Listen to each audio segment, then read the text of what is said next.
चाणक्य कौन थे, क्या है उनकी कहानी, और कैसे हुई थी उनकी मौत। चाणक्य नाइटी कहानी। चाणक्य की कहानी इन हिंदी।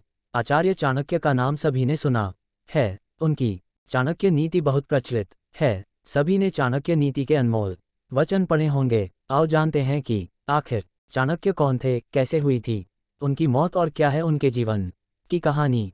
कौन थे चाणक्य? Who was Chanakya? चाणक्य मगध सीमावर्ती गांव के एक साधारण ब्राह्मण के पुत्र थे। उनके पिता का नाम चणक था। पिता ने उनका नाम कौटिल्य रखा था। अपनी पहचान छुपाने के लिए कौटिल्य ने अपना नाम विष्णुगुप्त रख लिया था। उन्होंने ही बाद में कौटिल्य नाम से अर्थशास्त्र लिखा और वात्सायन नाम से कामसूत्र लिखा। चाणक्य के पिता की हत्या। चाणक्य's फादर मर्डर्ड। मगध के सीमावर्ती नगर में एक साधारण ब्राह्मण आचार्य चणक रहते थे। चणक मगध के राजा से असंतुष्ट थे। चणक किसी भी तरह महामात्य के पद पर पहुंचकर राज्य को विदेशी आक्रांताओं से बचाना चाहते थे। इसके लिए उन्होंने अपने मित्र अमात्य शकटार से मंत्रणा कर धनानंद को उखाड़ फेंकने की योजना बनाई। लेकिन गुप्तचर के द्वारा महामात्य राक्षस और कात्यायन को इस षड्यंत्र का पता लग गया। उसने मगध सम्राट धनानंद को इस षड्यंत्र की जानकारी दी। चणक को बंदी बना लिया गया और राज्य भर में खबर फैल गई कि राजद्रोह के अपराध में एक ब्राह्मण की हत्या की जाएगी। चणक के किशोर पुत्र कौटिल्य को यह बात पता चली तो वह चिंतित और दुखी हो गया। चणक का कटा हुआ सिर राजधानी के चौराहे पर टांग दिया गया। पिता के कटे हुए सिर को देखकर कौटिल्य चाणक्य की आंखों से आंसू टपक रहे थे। उस वक्त चाणक्य की आयु 14 वर्ष थी। रात के अंधेरे में उसने बांस पर टंगे अपने पिता के सिर को धीरे धीरे नीचे उतारा और एक कपड़े में लपेट कर चल दिया। चाणक्य की शपथ चाणक्योथ। अकेले पुत्र ने पिता का दाह संस्कार किया। तब कौटिल्य ने गंगा का जल हाथ में लेकर शपथ ली, हे गंगे, जब तक हत्यारे धनानंद से अपने पिता की हत्या का प्रतिशोध नहीं लूंगा तब तक पकाई हुई कोई वस्तु नहीं खाऊंगा। जब तक महामात्य के रक्त से अपने बाल नहीं रंग लूंगा तब तक ये शिखा खुली ही रखूंगा। मेरे पिता का तर्पण तभी पूर्ण होगा जब तक कि हत्यारे धनानंद का रक्त पिता की राख पर नहीं चढ़ेगा। हे यमराज, धनानंद का नाम तुम अपने लेखे से काट दो। उसकी मृत्यु का लेख अब मैं ही लिखूंगा। विष्णुगुप्त बनकर रहे चाणक्य। चाणक्य विष्णुगुप्ता। इसके बाद कौटिल्य ने अपना नाम बदलकर विष्णु गुप्त रख लिया। एक विद्वान पंडित राधामोहन ने विष्णुगुप्त को सहारा दिया।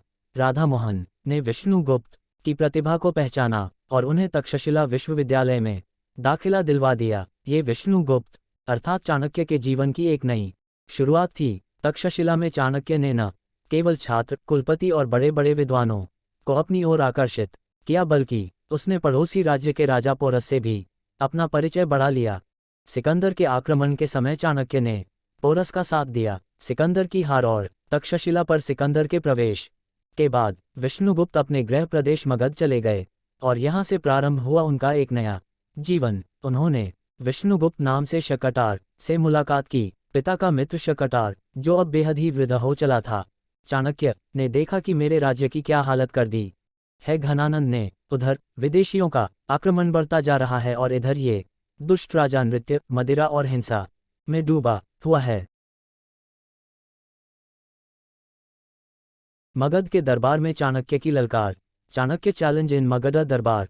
एक बार विष्णुगुप्त भरी सभा में पहुंच गए। चाणक्य ने उस दरबार में क्रोधवश ही अपना परिचय तक्षशिला के आचार्य के रूप में दिया और राज्य के प्रति अपनी चिंता व्यक्त की। उन्होंने यूनानी आक्रमण की बात भी बताई और शंका जाहिर की कि यूनानी हमारे राज्य पर भी आक्रमण करने वाला है।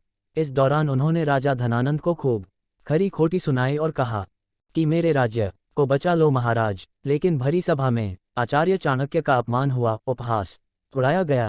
चंद्रगुप्त को बनाया राजा। Chandragupta was made king. बाद में चाणक्य फिर से शकटार से मिलते हैं और तब शकटार बताते हैं कि राज्य में कई असंतोषी पुरुष और समाज है। उनमें से एक है चंद्रगुप्त। चंद्रगुप्त मुरा का पुत्र है। किसी संदेह के कारण धनानंद ने मुरा को जंगल में रहने के लिए विवश कर दिया था। अगले दिन शकटार और चाणक्य ज्योतिष का वेश धरकर उस जंगल में पहुंच गए जहां मुरा रहती थी और जिस जंगल में अत्यंत ही भोले भाले लेकिन लड़ाकू प्रवृत्ति के आदिवासी और वनवासी जाति के लोग रहते थे। वहां चाणक्य ने चंद्रगुप्त को राजा का एक खेल खेलते हुए देखा। तब चाणक्य ने चंद्रगुप्त को अपने जीवन का लक्ष्य बना लिया और फिर शुरू हुआ चाणक्य का एक और नया जीवन।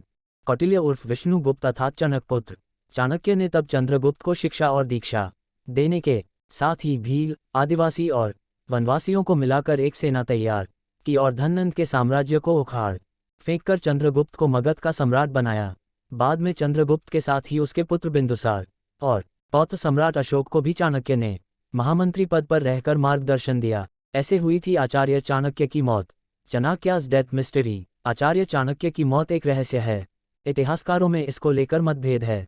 हालांकि कुछ शोधकर्ता उनकी मृत्यु को लेकर 3 तरह की थ्योरी प्रस्तुत करते हैं। आओ जानते हैं कि आखिर आचार्य चाणक्य की मौत कैसे हुई थी। तारांकन चंद्रगुप्त मौर्य के पुत्र बिंदुसार मौर्य और उनके पुत्र सम्राट अशोक थे।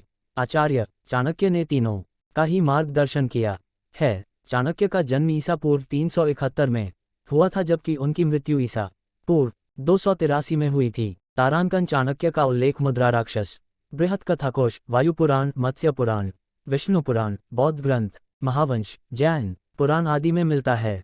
बृहत कथाकोश अनुसार चाणक्य की पत्नी का नाम यशोमती था।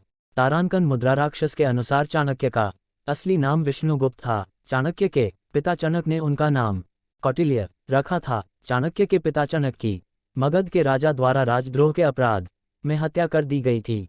तारांकन चाणक्य ने तक्षशिला के विद्यालय में अपनी पढ़ाई पूरी की। कौटिल्य नाम से अर्थशास्त्र एवं नीतिशास्त्र लिखा। कहते हैं कि वात्स्यायन नाम से उन्होंने ही कामसूत्र लिखा था। चाणक्य ने सम्राट पुरु के साथ मिलकर मगध सम्राट धननंद के साम्राज्य के खिलाफ राजनीतिक समर्थन जुटाया और अंत में धननंद के नाश के बाद उन्होंने चंद्रगुप्त को मगध का सम्राट बनाया और खुद महामंत्री बने। तारांकन चंद्रगुप्त के दरबार में ही मैक्स्थनीज आया था, जिसने इंडिका नामक ग्रंथ लिखा। चाणक्य के कहने पर सिकंदर के सेनापति सेल्यूकस की बेटी हेलेना से चंद्रगुप्त ने विवाह किया था। तारांकन आचार्य चाणक्य की मौत के बारे में कई तरह की बातों का उल्लेख मिलता है। कहते हैं कि वे अपने सभी कार्यों को पूरा करने के बाद एक दिन एक रथ पर सवार होकर मगध से दूर जंगलों में चले गए थे और उसके बाद वे कभी नहीं लौटे। कुछ इतिहासकार मानते हैं कि उन्हें मगध की ही रानी हेलेना ने जहर देकर मार दिया गया था। कुछ मानते हैं कि हेलेना ने उनकी हत्या करवा दी थी। कहते हैं कि बिंदुसार के मंत्री सुबंधु के षड्यंत्र के चलते सम्राट बिंदुसार के मन में ये संदेह उत्पन्न किया गया कि उनकी माता की मृत्यु का कारण चाणक्य थे। इस कारण धीरे धीरे राजा और चाणक्य में दूरियां बढ़ती गई और एक दिन चाणक्य हमेशा के लिए महल छोड़कर चले गए। हालांकि बाद में बिंदुसार को इसका पछतावा हुआ।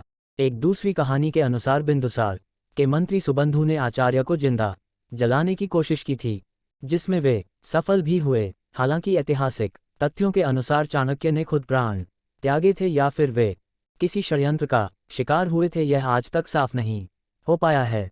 अगर वीडियो पसंद आया है तो लाइक करें, शेयर करें, सब्सक्राइब करें और कमेंट करें।